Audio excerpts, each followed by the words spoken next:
నమస్కారం. మీరు చూస్తున్నది అనేక వార్తలను మీకు అందిస్తున్న రుద్ర న్యూస్. జర్నలిస్టుల సమస్యలను పరిష్కరించడంలో రాష్ట్ర ప్రభుత్వం మరింత జాప్యం చేయడం తగదని, దీర్ఘకాలిక సమస్యలను వెంటనే పరిష్కరించాలని Telangana working journalist federation TWJF రాష్ట్ర కో-కన్వీనర్ కుడుతాడి బాపురావు బుధవారం రోజున డిమాండ్ చేశారు. సిద్దిపేట జిల్లా కార్యవర్గ సమావేశం జిల్లా అధ్యక్షులు సత్తు మైపాల్ రెడ్డి అధ్యక్షతన ఉస్నాబాద్ పట్టణంలోని ఫెడరేషన్ కార్యాలయంలో నిర్వహించారు. ఈ సందర్భంగా ముఖ్య అతిథిగా పాల్గొన్న బాపురావు మాట్లాడుతూ, ప్రజా ప్రభుత్వం అధికారంలోకి వచ్చి 2 ఏళ్లు కావస్తున్నా జర్నలిస్టుల సమస్యలను ఇంతవరకు పరిష్కరించలేదని అన్నారు. మెజారిటీ జర్నలిస్టుల జీవన పరిస్థితులు దయనీయంగా మారుతున్నాయని, ముఖ్యంగా గ్రామీణ విలేకరుల పరిస్థితి అధ్వానంగా ఉందని ఆందోళన వ్యక్తం చేశారు.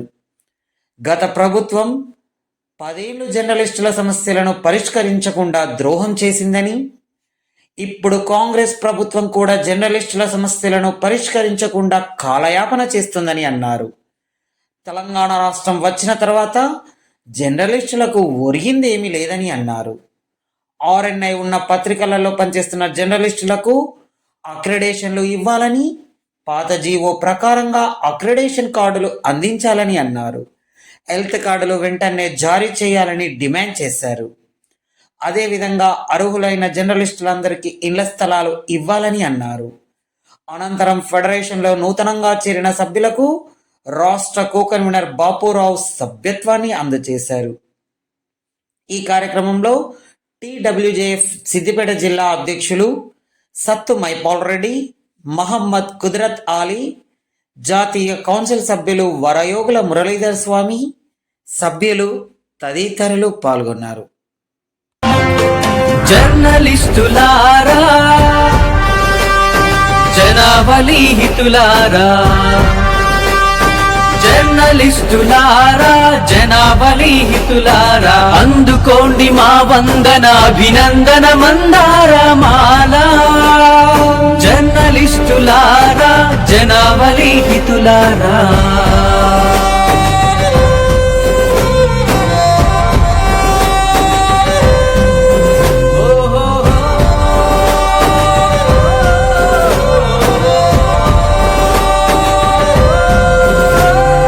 పాలకులకు పాలితులకు సమాచార వారధులై, ప్రజాస్వామ్య మనుగడకే పట్టుగొమ్మలై మీరు, అక్రమాల చీకట్లను వెలుగు చూపి తెరలు తీసి, అవినీతిని వెలికి తీస్తూ ఎవరినైనా నిలదీస్తూ, పీడితులకు వెన్నుదన్ను నిలుచును మీ నిఘా కన్ను, పీడితులకు వెన్నుదన్ను నిలుచును మీ నిఘా కన్ను. జర్నలిస్టులారా, జనావళి హితులారా,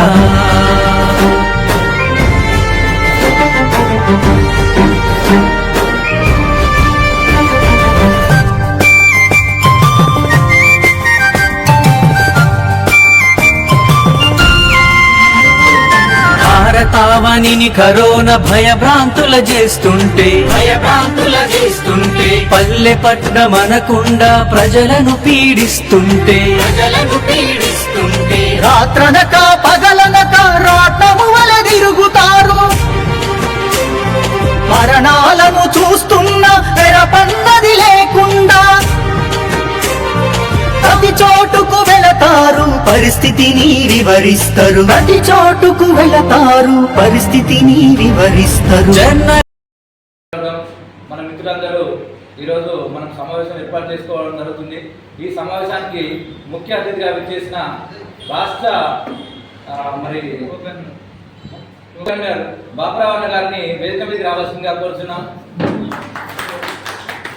అలాగే TWJF national council member Varayogula Murali గారిని, అలాగే TWJF జిల్లా అధ్యక్షుడు సత్తు మైపాల్ రెడ్డి గారిని వేదిక మీదకి రావాల్సిందిగా కోరుతున్నాం.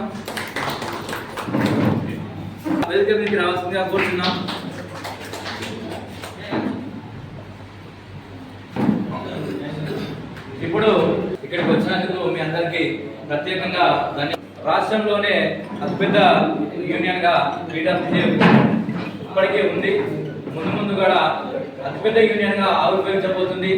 మరి మన యూనియన్ మొత్తంగా లక్ష్యం ఏంటంటే మనందరం ఐక్యంగా హుస్నాబాద్ ప్రాంతంలోనే ఐక్యంగా మరి జిల్లాలకు కూడా ఈ యూనియన్ను బలోపేతం చేయడానికి మీ అందరి సహకారం కావాలి. మీకు ఏ సమస్యలు ఉన్నా కూడా మమ్మల్ని నిర్మోహమాటంగా అడగవచ్చు. మీకు ఏమైనా సందేహాలను అడగవచ్చు. ఇంకొకటి మనకు సంబంధించి మనలో కొంతమందికి అగ్రేషన్ లేవు, అగ్రేషన్ అయినా కానివ్వండి, లేకపోతే మనకు కొంతమంది కొత్తగా చేరిన వాళ్ళకు ఐడి కార్డులు, అంతేకాకుండా మన ఇళ్ల స్థలాల పోరాటం అని కానివ్వండి, ఇలాంటి సమస్యలు ఏ ఉన్నా కూడా మనందరం ఐక్యంగా ఉండి పోరాటం చేయడానికి మనందరం ముందుకు పోతున్నాం. మరి మీరు ఎవరైనా మీ సలహాలు సూచనలు ఎవరైనా ఇస్తే వాటిని తీసుకోవడానికి కూడా సిద్ధంగా ఉన్నాం. మీరు ఎవరైనా మీ సలహాలు కూడా ఇవ్వచ్చు, మాట్లాడవచ్చు. ఎవరైనా మాట్లాడితే ఈసారి మాట్లాడవలసిందిగా కోరుతున్నాం.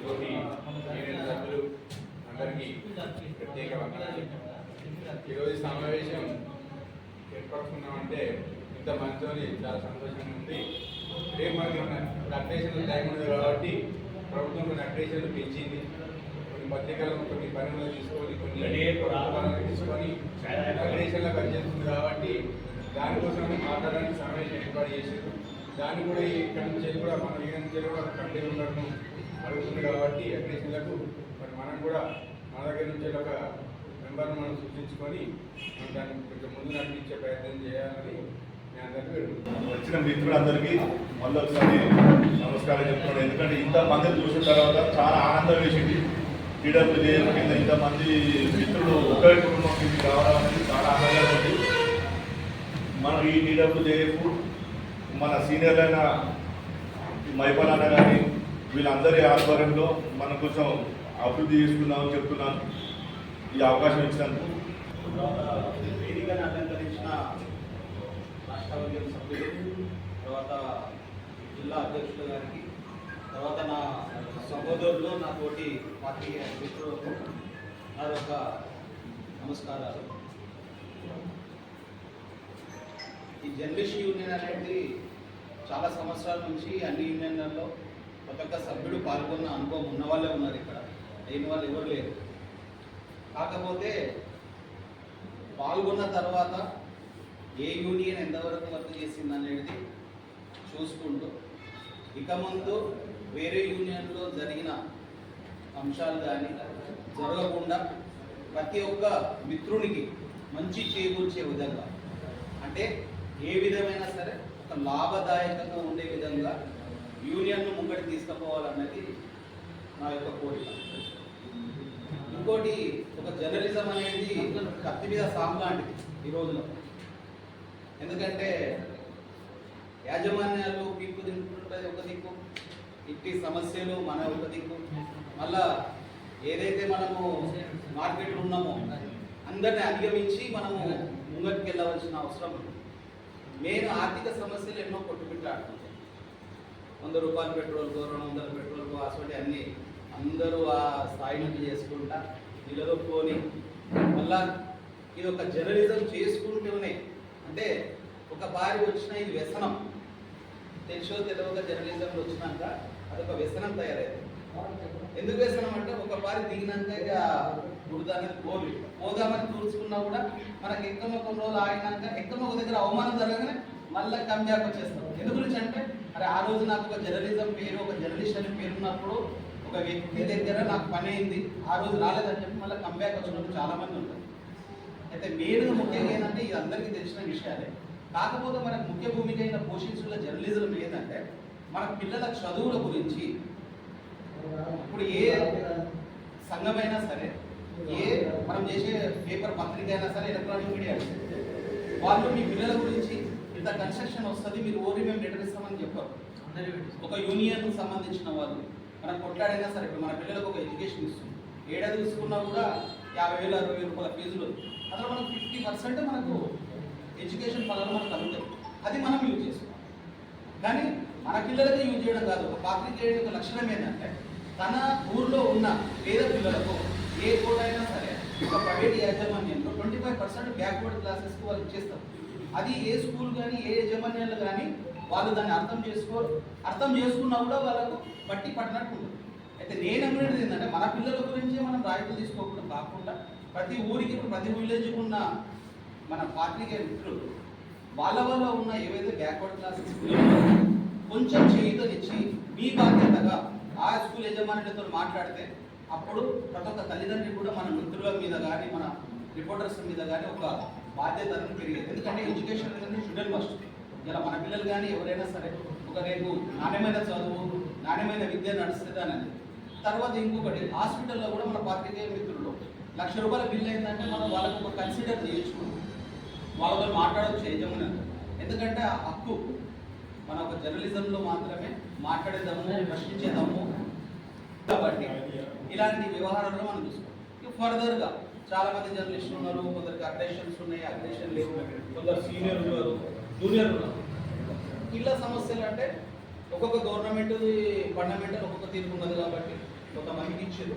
రాని వాళ్ళు మాత్రం ఖచ్చితంగా యూనియన్ నుంచి కొట్లాడి ఖచ్చితంగా ఆర్టీఓ వరకు వెళ్ళడమా, కలెక్టర్ వరకు వెళ్ళడమా, లోకల్ మినిస్టర్ వరకు వెళ్ళడమా వెళ్ళి ఖచ్చితంగా తీసుకుంటే మీకు ఎన్ని వేలలో అయినా సరే కానీ యూనియన్ ఒక తోడుబాటు ఉంటుంది కాబట్టి మీరు మాట్లాడడానికి ఒక అవకాశం ఉంది. ఇంకోటి యూనియన్ది మనకు ఏ టైంలో అయినా కూడా ఒక సమావేశాలు కానీ ఏదైనా జరగవు, కానీ ఖచ్చితంగా కట్టుబడి ఒక మిత్రుడు కానీ ఒక జర్నలిస్టు కరెక్ట్ పనిచేయాలనుకుంటే అర్ధరాత్రి మనకు జర్నలిస్ట్ యూనియన్ పిలిపిస్తే ఒక సైనికుల మాదిరిగా పనిచేస్తే ఆ యూనియన్ ఖచ్చితంగా టాప్ రావచ్చు, ఇండియా లెవెల్లోనే టెలివిజన్ కూడా రావచ్చు. అంటే ఒక లైఫ్లా జరిగేది. ఎందుకంటే ఇంత అమూల్యమైన టైం తీసి కూడా ఇవ్వడం అంటే కూడా ఒక రిపోర్టర్లు చాలా కష్టమే. ఎందుకంటే ఇది ఒక మన జాబ్ కాదు సార్. నేను మీటింగ్లు ఉన్నా కూడా మాకు నెలకు జీతాలు వచ్చేది కాదు. మన బతుకులు బతుకుంటా ఒక మన ఉనికి కోసము మనకు ఉన్న ఒక తపన కోసము మనం చేసుకుంటే వెళ్ళిపోయే ఆప్షన్ ఉన్నాయి. సరే, చాలా మంది మిత్రులు ఉన్నారు కాబట్టి సరే, మనం ఏదైతే అన్నగారు చెప్పినట్టుగా అంశాలు వివిధ రకాలైనటువంటి యూనియన్లు ఉన్నాయి. ఏ యూనియన్ అయితే ఏ విధంగా పనులు తీసుకుని దాని ప్రకారంగా చూసుకుంటూ మన యూనియన్ కూడా బలోపేతం చేసుకోవడానికి మన వంతు మనం సహకరించుకొని ఏకదాటి మనం పెద్దలు చెప్పిన ప్రకారంగా మనం నడుచుకోవాలని చెప్పి మనం కోరుకుంటున్నాం. ఈ అవకాశం ఇచ్చిన ఉన్నటువంటి పరిస్థితుల్లో కూడా ఇప్పుడు అప్డేషన్లు ఈ ప్రభుత్వం చిన్న చూపు చూస్తున్నది. వాస్తవానికి 2018 కంటే ముందు ఉన్నటువంటి జీవోలే అమలు చేస్తున్నది. కానీ చాలామంది పత్రికలు పెట్టి ఎన్నో సంవత్సరాలుగా కొన్ని అయితే 30 సంవత్సరాలు 20 సంవత్సరాలు కూడా మన సీనియర్ మిత్రులు పనిచేస్తున్నా కూడా ఆశించినటువంటి అప్డేషన్ కార్డు రావడం లేదు. మరి ఏదైతే PWJS యూనియన్ అవుతుందో అది చాలా నిన్న ఉన్న రీసెంట్గా కూడా ట్యాంక్ బండ్ మాసో ట్యాంక్ కాడ కూడా ఇలా కార్యక్రమం చేసినట్టే చాలా విజయం జరిగింది. మన సంఘం తరఫున అట్లాంటి చక్కటి కార్యక్రమం చేసినందుకు మన హుస్నాబాద్ కాన్స్టిట్యూన్సీ మిత్రుల బృందం తరఫున PWJSకి ప్రత్యేకంగా అభినందనలు తెలియజేస్తున్నాం. మరి ఏదైతే వాళ్ళు కొన్ని కండిషన్స్ పెట్టి చిన్న పత్రికలని ఇంకో రకమైన పత్రికలని కొంతమందికి రిజిస్ట్రేషన్ లేదని కొన్నిటికి ఇది లేదని సాగుతో విధానం చేసింది. మరి ఇది చాలా అందరికీ కూడా ఇబ్బందికరం. దేనికైనా మనం పోరాటం చేయాలంటే సంఘటితంగా ఉండాలి. ఏ రిపోర్టర్ అయినా కూడా వాళ్ళు పనిచేసేటువంటి ప్రెస్ క్లబ్ యూనియన్లలో చేనే ఉండాలి. తర్వాత పోరాటం చేయడానికి ఇట్లాంటి చక్కటి PWJS యూనియన్ మనకు ముందుకు వచ్చింది కాబట్టి మనందరం కూడా దానికి చేదోడు వాదోడుగా ఉంటుకుంటూ మనం ఏదైతే పోరాటం చేస్తున్నామో దానికి మనం వీళ్ళందరికీ కూడా సపోర్ట్ చేస్తూ మన ఉన్నలకు సమస్యలు చాలా మందికి ఉన్నాయి. వాస్తవానికి ప్రొఫెషనల్గా బయటకు వస్తే నమస్తే నమస్తే అనేది తప్ప ఆర్థికంగా ఉన్నటువంటి పరిస్థితులు అయితే దాదాపు 75% మందికి చాలా తక్కువ. రావడానికి పోవడానికి ఇంట్లో ఉండేటువంటి విషయాలు పర్సనల్ విషయాలే కానీ చాలా మనం బయటకు చెప్పుకోలేము. మార్కెట్లో ధైర్యంగా చూసేటువంటి పరిస్థితి లేదు. కాబట్టి మనం తప్పకుండా ప్రభుత్వాలకు వ్యతిరేకంగా సందర్భం వచ్చినప్పుడు కానీ అనుకూలంగా వచ్చినప్పుడు కానీ ఎప్పుడైతే యూనియన్లలో మనం ఉంటేనే మనకు విలువ ఉంటుంది. తప్పకుండా ఏ కార్యక్రమం ఇచ్చినా కూడా యూనియన్లు తప్పకుండా అటెండ్ కావాలి, పోరాటం చేయాలి. ఇది ఏదైతే అన్నవాళ్ళు కూడా మనకు పూర్తిగా చుట్టంగా తెలియజేస్తారు. వాటి ప్రకారంగా మనం అందరం కూడా పోరాటం చేసి దీనికి చేదోడుగా మా హుస్నాబాద్ కాన్స్టిట్యూన్సీ నుంచి ఈ సంఘానికి అనుకూలంగా వ్యవహరిస్తామని చెప్తూ ఈ తర్వాత చర్చించుకున్నాము, మాట్లాడుకున్నాము. ముందున్నటువంటి సవాల్ ఏంటంటే సభ్యత్వం. స్టేట్ నుంచి సభ్యత్వం చెప్పి ఇక్కడ కూడా 10 రోజుల నుంచి నాకు బాగా ఫోర్స్ అవుతుంది. మురళి గారు కూడా చాలాసార్లు చెప్పిన ఈ మధ్య మున్సిపాలిటీ ఎలక్షన్స్ ఒకటి వచ్చినాయి. ఆ కారణంతో ఆలస్యం అవుతుంది. సభ్యత్వం ఒకటి ఫైనల్ చేసుకున్న తర్వాత మిగతా విషయం మనం మాట్లాడుకుందాం. తీసుకున్నాం. మనం కృష్ణాబాద్లో ఒక 70 మంది సభ్యత్వం ఉండేది. అప్పుడు ఉమ్మడి ఆంధ్రప్రదేశ్ బాధ్యని, ఉమ్మడి కరీంనగర్లో నేనే బాధ్యని. అప్పుడు ఇక్కడ మన యాదగిరి అన్న ఉన్నారు, మాతో పనిచేసినప్పుడు కలిసి.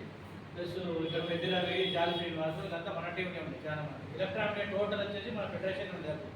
కానీ జిల్లా మన తెలంగాణ ఉద్యమం జిల్లాలో బయపరిచినట్టుగా కొద్దిగా డిస్టర్బెన్స్ అయిపోయింది. మనం ఇక్కడ పట్టించుకోకుండా అయిపోయింది. ఇక్కడ వీక్స్గా ఎంత స్పందించకుండా అయిపోయింది ఇక్కడ నాయకులు. దాంతో గ్యాప్ ఏర్పడింది. సిద్దిపేట జిల్లాలో మన నాయకత్వం లేకుండా ఇంట్లో కొద్దిగా వెనక పడుతుంది. ఆ మధ్య మన మురళి వచ్చిండు. రాష్ట్రంలో అంటే జర్నలిస్టులకు ఏ సమస్య వచ్చినా ముందు పోరాడే సమయం ఫెడరేషన్ మాత్రమే. ఇటీవల జర్నలిస్టుల జీవోలను ప్రభుత్వం తీసుకొచ్చిన జీవోలను సవరించేందుకు ఫెడరేషన్ ముందుకు పోవడం, ఫెడరేషన్ పోరాటం ఫలితంగానే ప్రభుత్వం దిగచ్చి జీవోలను సవరించింది. పాత జీవోల ప్రకారంగానే పాత జీవో అంటే 2019 జీవో ప్రకారంగానే అక్రిడేషన్ ఇస్తుంది. అదేవిధంగా ఇటీవల చిన్న పత్రికలు వస్తే అక్రిడేషన్ లేకుండా ప్రభుత్వం అనుకుంటే దానితో నిన్నే మన ఫెడరేషన్ ఆధ్వర్యంలో సమాచార భవన్ ముట్టడం జరిగింది. పెద్ద ఎత్తున ప్రభుత్వం మళ్ళీ మంత్రిని కూడా సమాచార శాఖ మంత్రి కలవడం జరిగింది. మంత్రి కూడా హామీ ఇచ్చిండు గతం మాదిరిగానే అందరికీ అక్రిడేషన్ కార్డు ఇస్తామని. సంఘం అంటేనే ఐక్యత అంటేనే సంఘం. కాబట్టి మీరంతా ఇక్కడ ఐక్యంగా ఉండాలి. మీకు ఏ సమస్య వచ్చినా ఇక్కడ మీకు బాధ్యత ఉంటూ వాళ్ళకి చెప్పాలి. వాళ్ళు స్పందించకుంటే జిల్లా అధ్యక్ష కార్యదర్శులు వాళ్ళకి చెప్పాలి. వాళ్ళు స్పందించకుంటే రాష్ట్ర నాయకత్వం చెప్పాలి. అంటే మీ ఓన్లీ మీ వృత్తిపరంగా వచ్చే సమస్యలు మాత్రం సంఘం ముందుండి దాని పరిష్కారానికి కృషి చేస్తుంది. మీ పర్సనల్ విషయాలు అంటే అది ఇక్కడ లోకల్గా మీరు ఏమైనా చూసుకోవాలి. రాష్ట్ర నాయకత్వం పర్సనల్ విషయాలు పట్టించుకొని పరిష్కరించే పరిస్థితి ఉండదు. ఇది మాత్రం మీకు గమనంలో పెట్టుకోవాలనుకుంటున్నారా? మీకు ఇక్కడ ఏమైనా ఏ సమస్యలు వచ్చినా కూడా మీకు ఇక్కడ లోకల్లో కూర్చొని చర్చించుకోండి. బహిరంగ గోడలు అంటే బయట మాట్లాడుకోవడం మీరు ఒక కమిటీ సమావేశం ఏర్పాటు చేసుకుని ఇక్కడ మీ సమస్యలు ఏమున్నాయి, ఎలా పరిష్కరించుకోవాలి, మరి ఈ సమస్యలు వచ్చాయి ఇది పరిస్థితులు అని చెప్పి ఇక్కడ కూర్చొని మాట్లాడుకుంటే బాగుంటుంది. రోడ్ల మీద బాగా మాట్లాడుకుంటే దానికి అసంబద్ధం, దానికి ఎలాంటి అది ఉంటుంది, దాంతో వేరే రకంగా అది పోయే అవకాశం ఉంటుంది.